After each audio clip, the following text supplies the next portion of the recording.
Bienvenidos una vez más a este estudio maravilloso de la palabra del Señor. Estamos viendo una novela en la escritura extraordinaria que la hemos llamado El amor y la fe en tiempos del hambre.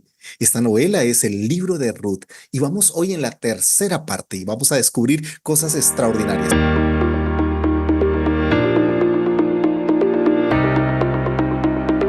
Vamos a entrar en la tercera etapa o en la tercera parte de este estudio y lo he llamado la catarsis e incluye los versículos del capítulo 1, el verso 19, hasta el versículo número 22. Lo interesante es que nos narra en estos versículos la llegada a Belén, cómo llegan a Belén. Y mira cómo el escritor toma esos detalles que son maravillosos y extraordinarios, porque mire cómo arranca, dice el verso 19, caminaron pues las dos hasta que llegaron a Belén y sucedió que cuando llegaron a Belén, mire esto que me parece extraordinario, dice, toda la ciudad se conmovió a causa de ellas y las mujeres decían, ¿no es esta Noemí? ¡Wow! Mire, esto es interesante porque cuando uno está en desgracia, lo peor que uno quiere es que la gente lo note. Uno desea pasar desapercibido.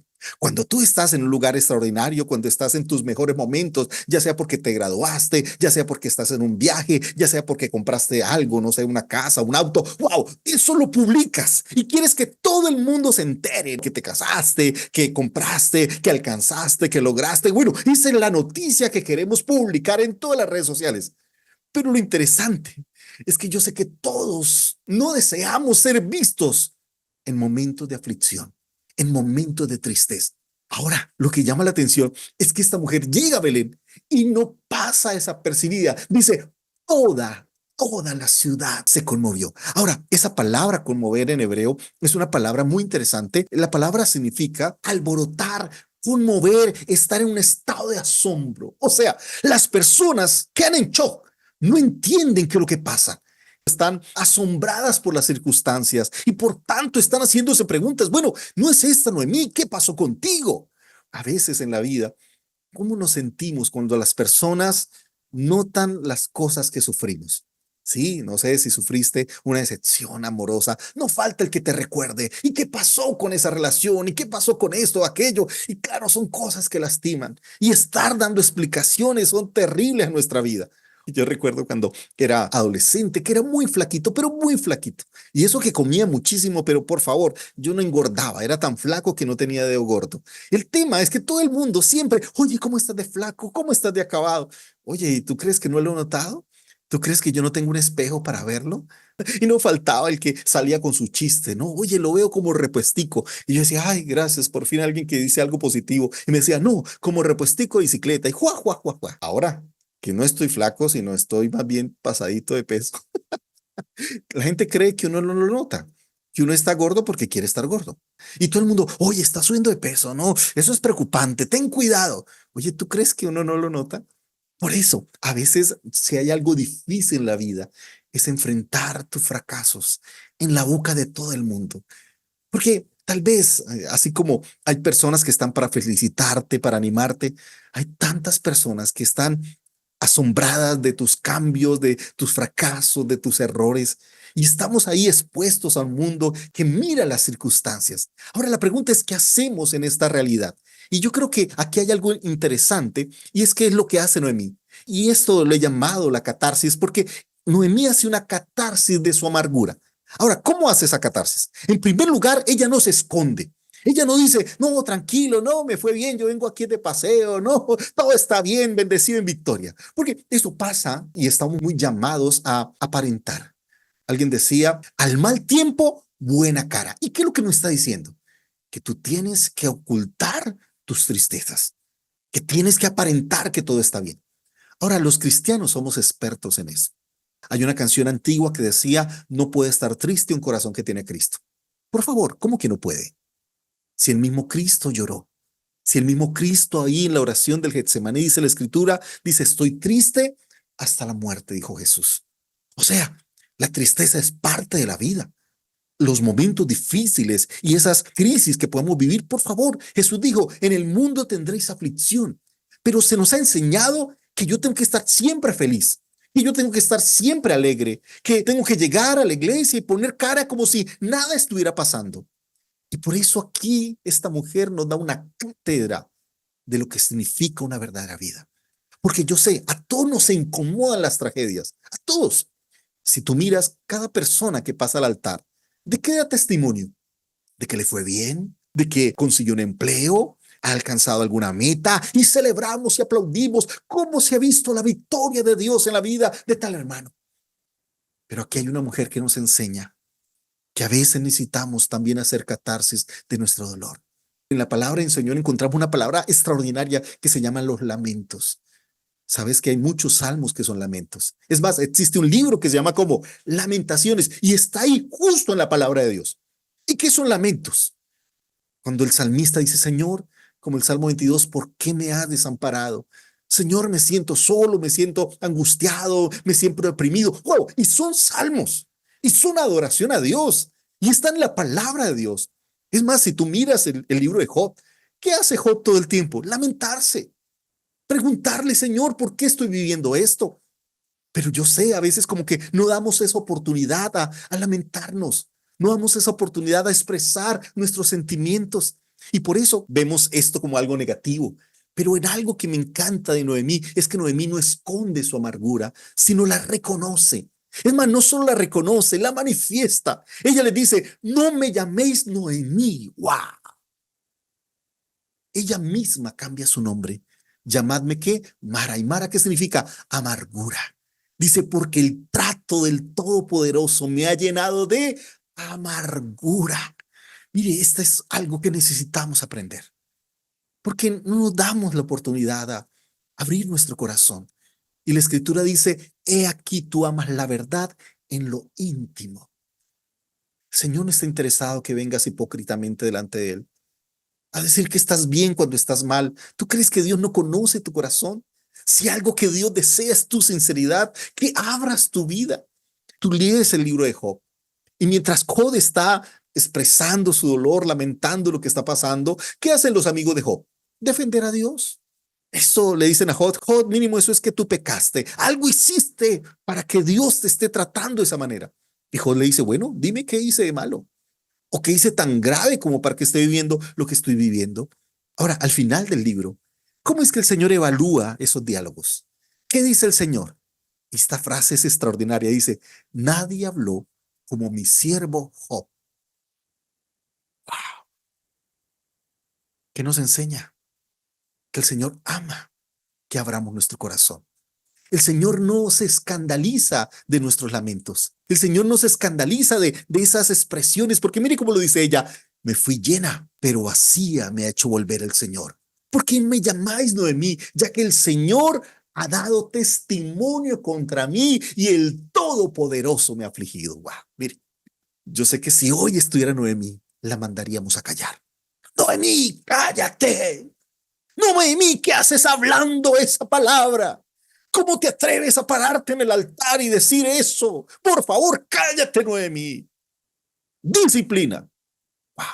En ningún momento vemos que el Señor la disciplina, o que la exhorta, o que la regaña. Mire, necesitamos tener una visión diferente de la palabra de Dios y de nuestra relación con Dios.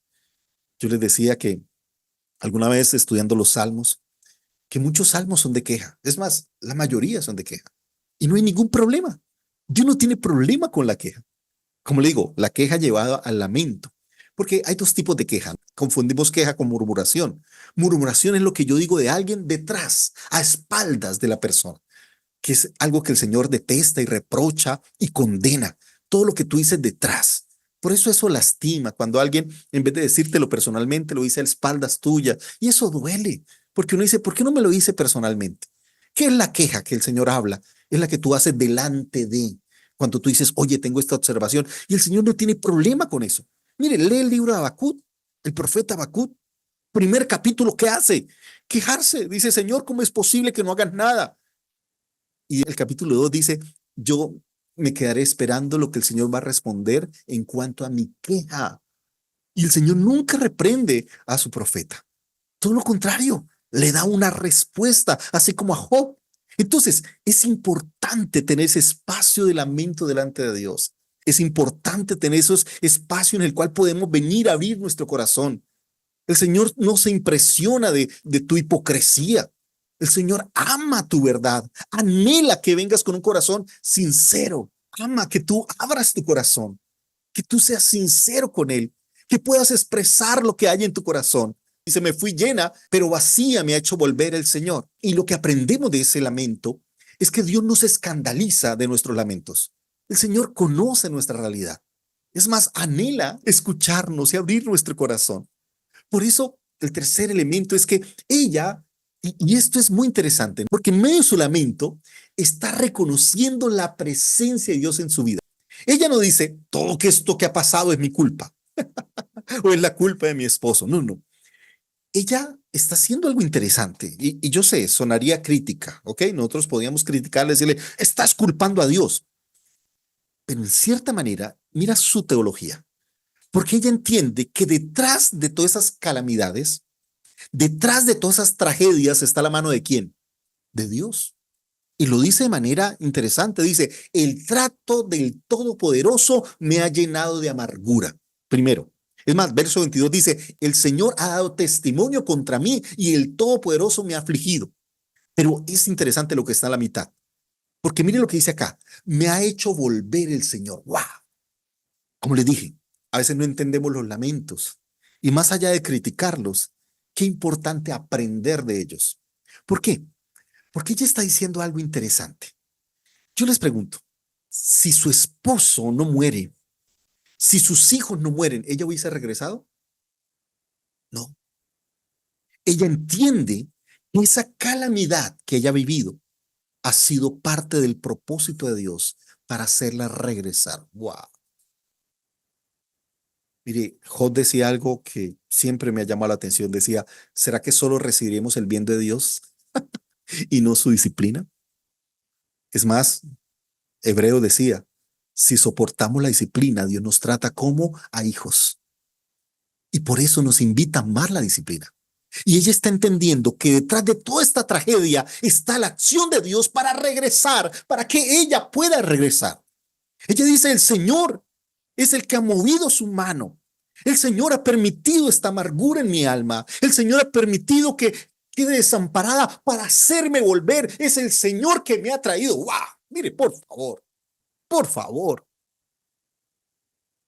Ella está viendo que aún su tragedia es el instrumento de Dios para hacerla volver a Él.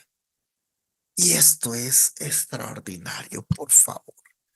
Qué teología tan maravillosa que encontramos aquí. En primer lugar, ella aprende que Dios usa las calamidades para corregir nuestro camino. Cuando estamos desviados, cuando estamos en el lugar equivocado, a veces el Señor usa la tragedia para hacernos reaccionar, para que despertemos. Porque lo peor que le puede pasar a alguien que actúa mal es que le vaya bien. Es lo peor. ¿Qué hizo que el hijo pródigo regresara? Que le fue mal. Que llegó a estar en un momento de crisis, de hambre, de abandono, de miseria. Después de ser hijo de alguien muy pudiente, estaba alimentando cerdos, por favor, más bajo no podía caer. Es más, cuando el padre le pone calzado, quiere decir que estaba de esclavo. Los esclavos eran los únicos que no tenían calzado, porque era el punto más bajo socialmente. Así que es ese caer bajo que lo hace volver en sí y regresar. Yo quiero preguntarles, ¿acaso el padre no sabía lo que estaba viviendo su hijo? Por favor, lo sabía su hermano.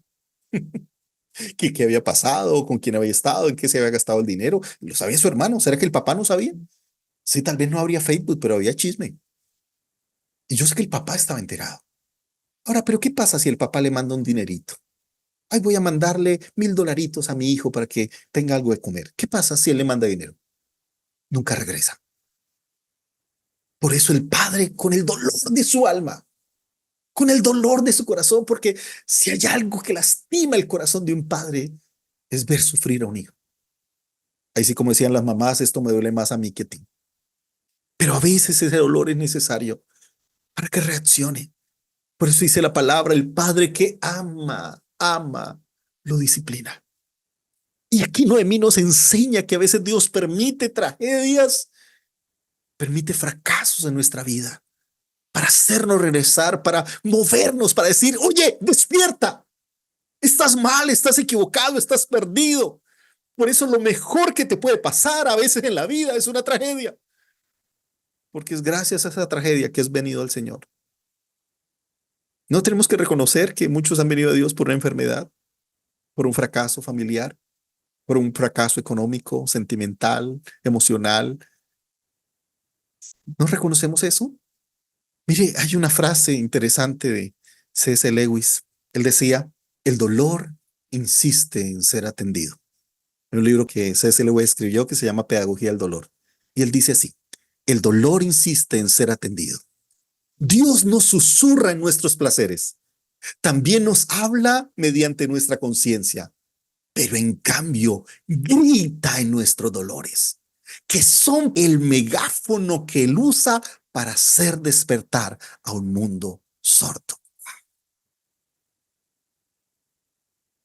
Mire, eso que dice Noemí es extraordinario, extraordinario,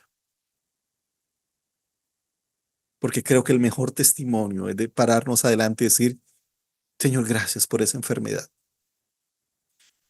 gracias por esa crisis, gracias por este problema que estoy viviendo, porque me hace recordar que dependo de ti, me hace recordar que necesito tu presencia, que necesito corregir mi camino.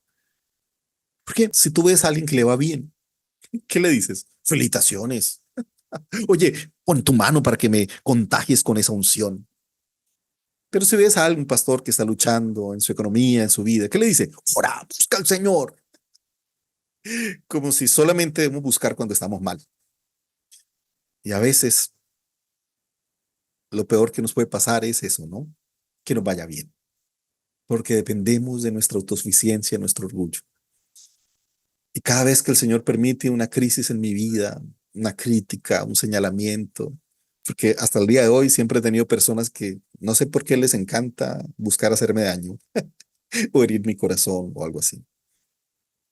Y yo le digo, Señor, gracias, porque aprendo a conocer ese Dios que enjuga mis lágrimas, que sana mi corazón, que me abraza, que responde. Y hay algo que uno encuentra aquí que es maravilloso, y es cómo en ese proceso de dolor descubrimos quién es Dios. Porque ella aquí menciona, no solamente dice Dios, sino mire cómo se refiere a Dios, como el Todopoderoso. Es más, lo dice dos veces.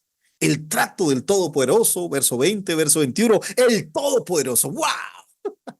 Así que Noemí regresa con un nuevo entendimiento de Dios. O sea, ella ahora tiene un conocimiento de Dios que antes no conocía. Así como Job, cuando después del proceso del dolor dice, Señor, de oídas te había oído, mas ahora mis ojos te ven. Y aquí ella dice, oh Señor, ahora entiendo quién eres tú. Y veo que detrás de todo está la mano del Todopoderoso, porque el que se haya muerto mi esposo y mis dos hijos, ay, eso muestra lo poderoso que eres. ¡Wow! Oye, parece que solo vemos el poder de Dios en las bendiciones. Parece que solo percibimos a Dios en la abundancia. No, a veces conocemos más a Dios en el dolor. Noemí descubre a ese Dios que es todopoderoso. El Shaddai. Y la palabra Shaddai viene del Shad, que significa seno o pecho. Significa es eso, ¿no? Uno que nutre, protege, satisface. Es básicamente la actitud que tiene un bebé hacia su mamá. Un niño recién nacido, lo único que necesita que es la leche materna. Es lo único. Esa leche es todo lo que él necesita. Es más, no necesita ni siquiera tomar agua, porque ahí está todo, sus defensas, sus nutrientes, todo lo que necesita. Es más, si solo se alimenta con leche materna, extraordinario y maravilloso. Nada lo reemplaza. Ahora, pero no solamente es tomar la leche, es también ese vínculo de amor, de afecto, de protección, de cuidado. O sea, no solamente es el tema material, no solamente el tema de los nutrientes, sino el sentirse amado, protegido, cuidado. Y por eso el Shaddai significa eso, ese Dios que es todo, todo suficiente. En uno de mis momentos más difíciles en la vida, que terminé solo, totalmente solo, sin economía, sin amigos, sin nada. y recibí una palabra de Dios que ha marcado mi vida. Y aprendí que cuando llegamos al punto que no tenemos a nadie más ni a nada más que a Dios, nos damos cuenta que Él es suficiente. Y yo he sabido que es perder personas que amo, que es perder títulos o cargos, que es perderlo todo, quedarte con las manos vacías. Sé que es eso. Y es ahí donde más he conocido la suficiencia de Dios, la provisión de Dios, cómo el Señor responde, cómo el Señor nutre, satisface, paga, cómo cuida aún de los sueños más personales y profundos. Por eso yo no predico porque este es en mi trabajo, porque aquí me paguen por eso. Es porque soy un amante de mi Señor. Y eso que el Señor ha formado en mí, quiero darlo a conocer. Porque necesitamos un Dios más allá de la teología de la prosperidad, más allá de la teología de la abundancia, el poder y de la riqueza. Y conozcamos a ese Dios que aún con nuestras manos vacías, Él es suficiente para lograr y alcanzar los sueños. Que aun cuando no tenemos nada, cuando no tenemos a nadie, Él es el Todopoderoso, el Todo Suficiente. Y podemos beber de Él y saciarnos. Y Él tendrá cuidado de manera extraordinaria. Y por eso esa referencia que Noemí hace de Dios es la más maravillosa. Porque ella se está reconociendo a sí misma como una bebé. Ella misma se está viendo como un bebé frágil que puede morir, que no se puede sostener a sí misma. Y si así estoy llegando delante de ti, Señor, como alguien que ha quedado sola, como alguien que no tiene nada, como alguien que está rotada, que solo te tiene a ti, no tiene más, no tiene tierras, no tiene juventud, no tiene nada, solo tú.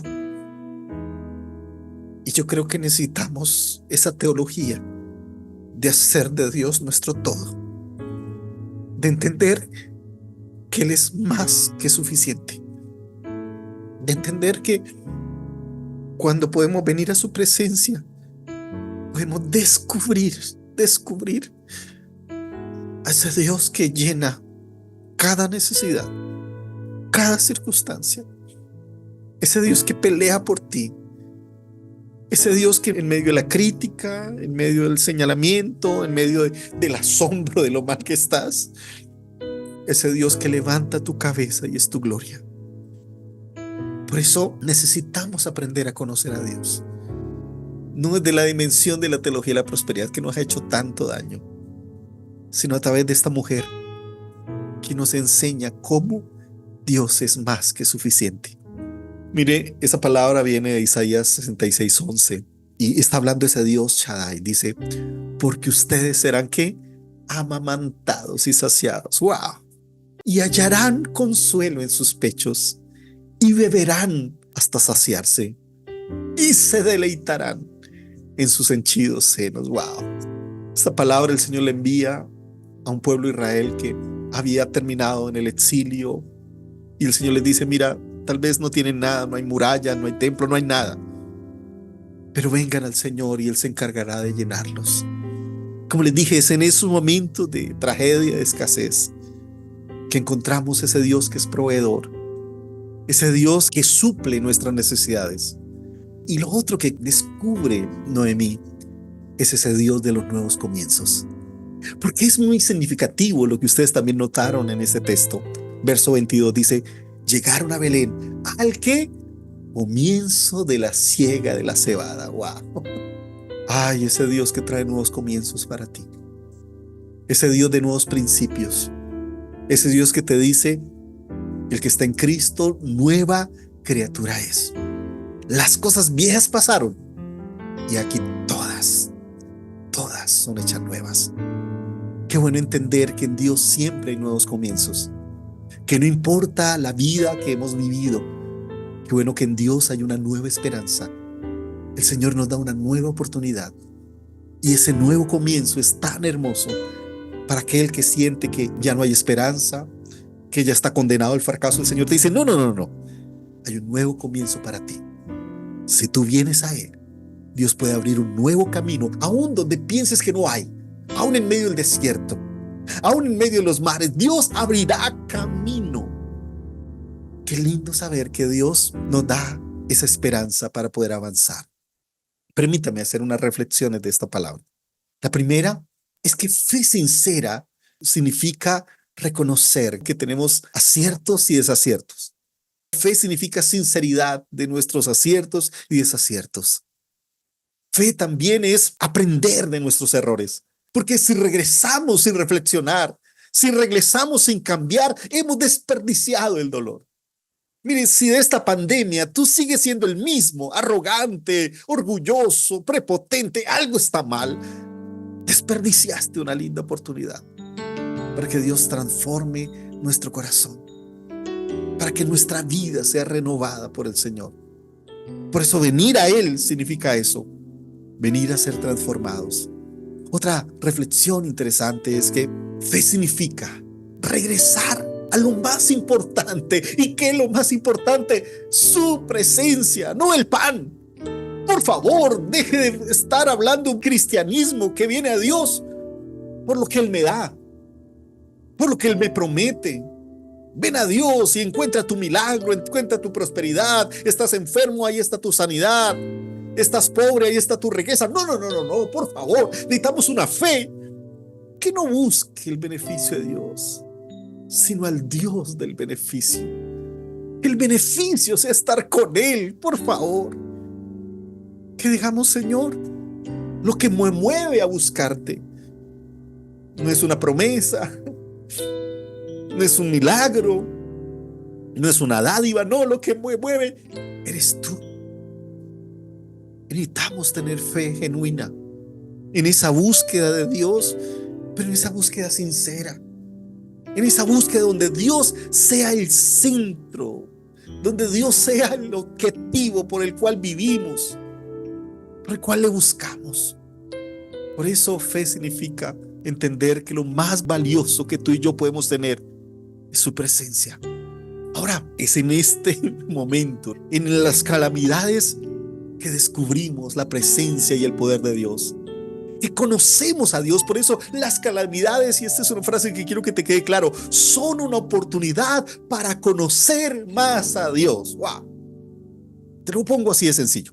¿Dónde conocemos a un Dios proveedor? En medio de una escasez. ¿Dónde conocemos a un Dios sanador? En medio de la enfermedad. ¿Dónde conocemos al Dios que es vencedor, el Jehová Nisi? En una batalla. ¿Y dónde conocemos al Dios suficiente, que es el que nos presenta a Noemí? Cuando no tengo nada. Cuando mis manos están vacías. Cuando estoy como Noemí, sin nada, sin amparo, sin recursos, sin nada. Ahí vas a descubrir al Dios que es suficiente. Así que yo quiero que miren los problemas de otra manera. Porque hoy, por estar predicando de bendiciones, no hemos aprendido a ver otra realidad que está también en la palabra de Dios. Y es ese Dios que se ha desconocido en medio de las crisis. Por eso en la calamidad conocemos al proveedor, al sanador, al vencedor, y lo más lindo para mí, que ha sido lo más significativo, al Dios que es suficiente. Ahí es donde aprendemos, ¿hay algo imposible para Dios? Dios abre esos nuevos comienzos para ti y para mí. Déjenme aplicarlos, ¿ok? De una manera muy sencilla. La primera, creo que este texto es una invitación a venir con un corazón sincero a Dios. Este texto es una invitación a dejar a un lado esos intereses, esas máscaras, que todo está bien cuando todo está mal. No, no, no, venir a Dios significa encontrarnos con aquel que nos permite abrir nuestro corazón y mostrarnos tal cual somos. No necesitas máscaras, no necesitas apariencias, no necesitas impresionar a Dios ni a nadie. Por favor, en la iglesia, en su presencia, es el único momento y oportunidad que tienes de ser como eres. de abrir tu corazón. Segunda, ven al Señor, no al pan. Ven al Señor, no a la prosperidad. Por eso volver al pan sin su presencia, por favor, es más un tema de conveniencia, ¿no? Oh, vienes a Dios porque te conviene, ¿en serio? Volver al Señor es un asunto de fe, de creer que lo llena todo. Por eso aprendamos a conocer a Dios en medio de la calamidad y aprendamos a entender que no importa si para el mundo has fracasado, si tal vez sientes que para todo el mundo está derrotado.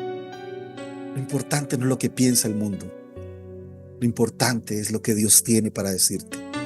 Lo importante es que Dios abre un nuevo camino y te da una nueva oportunidad. Por eso que este momento de reflexión sea también un nuevo comienzo para tu vida. Y permítele al Señor hacer algo nuevo en tu vida. Permítele al Señor abrir nuevos caminos para ti. Porque Dios te dice hoy, voy a traer un nuevo comienzo para ti. No importa lo que fue ayer, no importa el fracaso, el Señor hoy te abre un nuevo camino, una nueva senda, porque Él es el Todopoderoso. Y el mismo Dios que creó los cielos y la tierra puede crear un nuevo camino y una nueva vida para ti. Dios te bendiga.